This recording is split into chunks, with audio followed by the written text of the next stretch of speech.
Hello stock market enthusiasts. Gold ಮತ್ತೆ silver crash ಇದು buying ಅಪರ್ಚುನಿಟಿನ?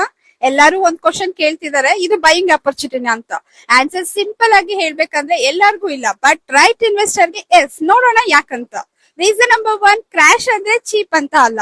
Gold silver crash ಆಯ್ತು ಅಂತ ಅಂದ್ರೆ ಇಮಿಡಿಯೇಟ್ಲಿ ಬೈ ಮಾಡ್ಬೇಕು ಅಂತ ಕೂಡ ಮೀನಿಂಗ್ ಅಲ್ಲ. ಮಾರ್ಕೆಟ್ ಅಲ್ಲಿ ಇವಾಗ ವಾಲಟಾಲಿಟಿ ಜಾಸ್ತಿ ಇದೆ, ಪ್ರೈಸಸ್ ಇನ್ನ ಅಪ್ ಅಂಡ್ ಡೌನ್ ಆಗ್ಬೋದು. ಸೊ ಶಾರ್ಟ್ ಟರ್ಮ್ ಟ್ರೇಡರ್ಸ್ ಗೆ ಇದು dangerous space. Reason number two, long term perspective ಮುಖ್ಯ. ಯಾಕಂತಂದ್ರೆ ನೀವು ಲಾಂಗ್ ಟರ್ಮ್ ಇನ್ವೆಸ್ಟರ್ ಆದ್ರೆ ಗೋಲ್ಡ್ ಮತ್ತೆ ಸಿಲ್ವರ್ ವ್ಯಾಲ್ಯೂ ಹೆಡ್ಜಸ್ ಆಗಿರುತ್ತೆ. ವ್ಯಾಲ್ಯೂ ಹೆಡ್ಜ್ ಅಂತಂದ್ರೆ ಸರ್ಕಾರ ಜಾಸ್ತಿ ನೋಟ್ ಪ್ರಿಂಟ್ ಮಾಡಿದಾಗ, ಇನ್ಫ್ಲೇಷನ್ ಜಾಸ್ತಿ ಆದಾಗ ನಮ್ಮ ರೂಪಾಯಿ ಬೆಲೆ ತೀರಾ ಕಮ್ಮಿ ಆಗುತ್ತೆ.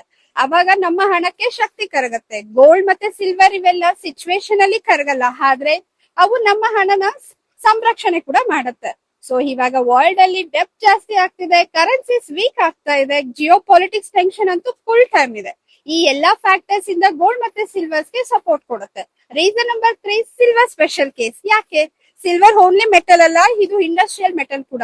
EV, solar panels, electronic cells ಎಲ್ಲ ಯೂಸ್ ಮಾಡ್ತಾರೆ. ಸಿಲ್ವರ್ ಡಿಮ್ಯಾಂಡ್ ಲಾಂಗ್ ಟರ್ಮ್ ಅಲ್ಲಿ ಇನ್ಕ್ರೀಸ್ ಆಗುತ್ತೆ.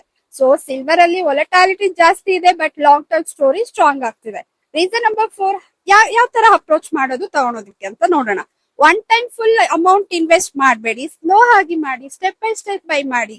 ಪ್ರೈಸಸ್ ಇನ್ನ ಫಾಲ್ ಆದ್ರೂ ಆವರೇಜ್ ಮಾಡೋದಕ್ಕೆ ಆಪ್ಷನ್ ಇರಬೇಕು. ಗೋಲ್ಡ್ ಮತ್ತೆ silver should be portfolio but not full portfolio. Finally ಇದೆಲ್ಲ ನೋಡಿದ್ಮೇಲೆ ಏನ್ ಅನ್ಸ್ತಿದೆ ನಿಮ್ಗೆ? ಇದು ಪ್ಯಾನಿಕ್ ಸೆಲ್ಲಿಂಗ್ ಟೈಮ್ ಅಂತೂ ಅಲ್ವೇ ಅಲ್ಲ, ಇದು ಬ್ಲೈಂಡ್ ಆಗಿ ಬೈ ಮಾಡುವಂತಹ ಟೈಮ್ ಕೂಡ ಅಲ್ಲ.